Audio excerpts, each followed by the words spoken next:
Hells Angels are widely renowned for being a part of dark activities that have led to the ban of this club in multiple countries. But no matter how bad reputed Hells Angels are, the crown of being the most notorious bikers club still stays on their head. But this tag comes at a high price. The price that they have to pay to prove that they are the baddest bikers club often includes blood and deaths. Today we have brought 3 incidents that ended up in blood and murders. These incidents reflect the terror of Hells Angels and portrays how far they could go for the sake of their name. Let's get started.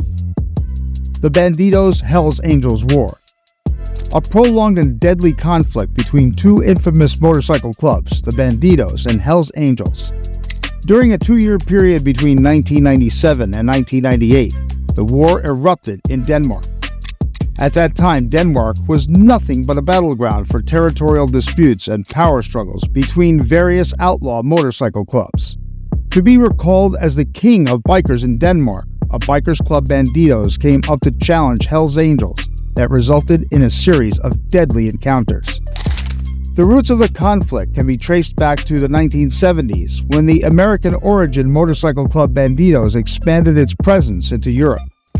At that time, Hells Angels were well rooted in Europe, especially in Denmark. They went on challenging the Hells Angels' dominance in the region. This led to an intensive rivalry between the 2 clubs, each seeking to establish supremacy. But this wasn't only for the reputation. Actually, they all wanted to control criminal activities like drug trafficking, extortion, and illegal gambling. The war reached its peak in 1996 and 1997, with both clubs engaging in acts of extreme violence.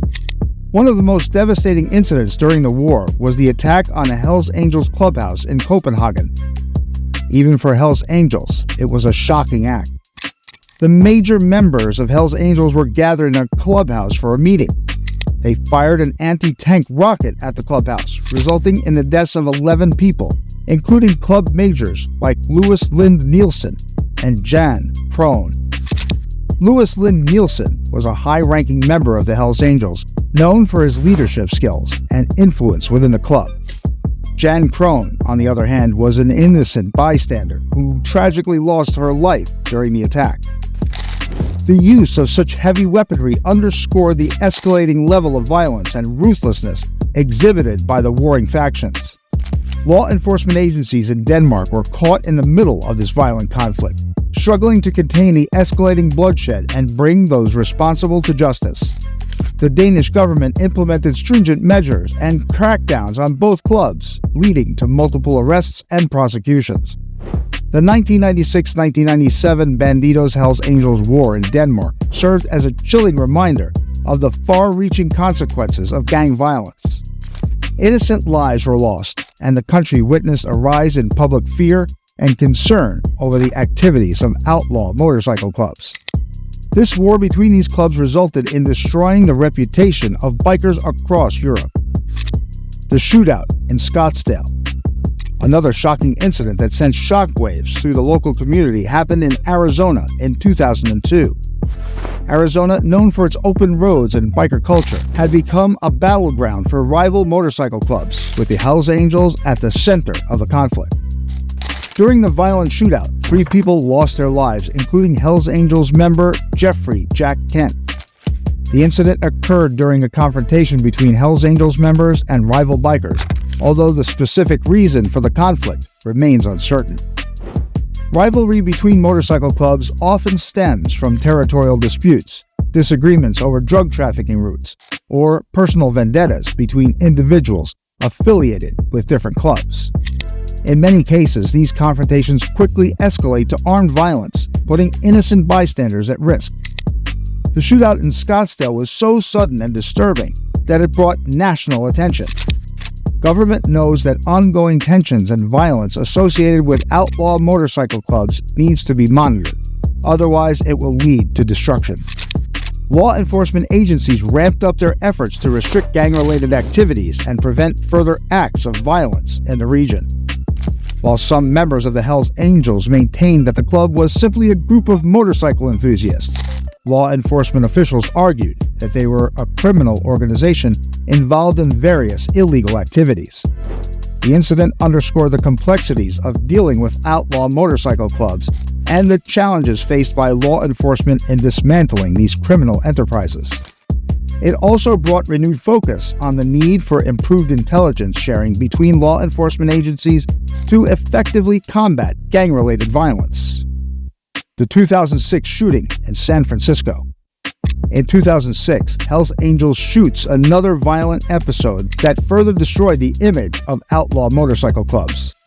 The shooting occurred during a Hells Angels party in the city, resulting in the deaths of 3 people, including Hells Angels member Michael "Big Mike" O'Malley.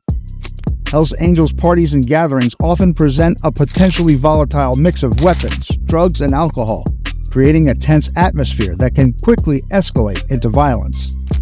Such events attract not only club members, but also rival gangs and individuals. This makes it a perfect place for people awaiting revenge, because they've got every possible thing that they need to get their hands on Hells Angels. The incident in San Francisco highlighted the risk to innocent public when violence erupts in public spaces. Stray bullets and indiscriminate acts of violence can put the lives of civilians at risk and create a climate of fear and insecurity. Moreover, the shooting raised concerns about the potentials for further retaliation and escalation of violence, prompting authorities to heighten their monitoring of motorcycle clubs and increase security measures at public events. This event led to various restrictions on motorcycle clubs. Law enforcement agencies faced significant challenges in investigating the shooting, as members of the Hells Angels are known for their code of silence and reluctance to cooperate with authorities. The culture of secrecy within these clubs often makes it difficult for law enforcement to gather evidence and build strong cases against those responsible for violent acts. So the enforcement agencies raided nearly 16 different spots of Hells Angels, and in return gathered nearly 6 pounds of meth, dozens of weapons, including pistols and daggers. Traces of cocaine were also found. Furthermore, they gathered over $350,000 and even found a grenade from a spot. Output. The cases of the 1996 and 1997 Bandidos Hells Angels War in Denmark, the 2002 Hells Angels shootout in Scottsdale, Arizona, and the 2006 Hells Angels shooting in San Francisco serve as stark reminders of the dangerous and deadly consequences of gang violence, particularly involving outlaw motorcycle clubs. These incidents typically give birth to long-standing rivalries, territorial disputes, and a desire to assert dominance within the criminal underworld. And nothing good could be expected when it's between 2 groups of criminals, because they will go to every possible limit. Major problem. There are many potential reasons why these incidents keep happening and agencies can't control it. Law enforcement agencies face significant challenges in dealing with outlaw motorcycle clubs due to their secretive nature. Another reason is the reluctance shown by gang members to cooperate with authorities. Whenever one of them faces a situation like this, all of them come together in a form of a cartel and go against the law enforcement agency. Nevertheless, efforts to combat gang-related violence continue, with the aim of protecting public safety and bringing those responsible to justice. It is crucial for societies and governments to address the root causes of gang violence and implement strategies that deter individuals from engaging in criminal activities and affiliating with outlaw motorcycle clubs.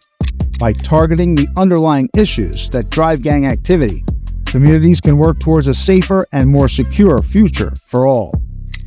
This was it for today's video. Hopefully you liked it. Don't forget to leave suggestions in the comments section. Make sure you share it with your friends, and for sure, don't forget to subscribe to the channel.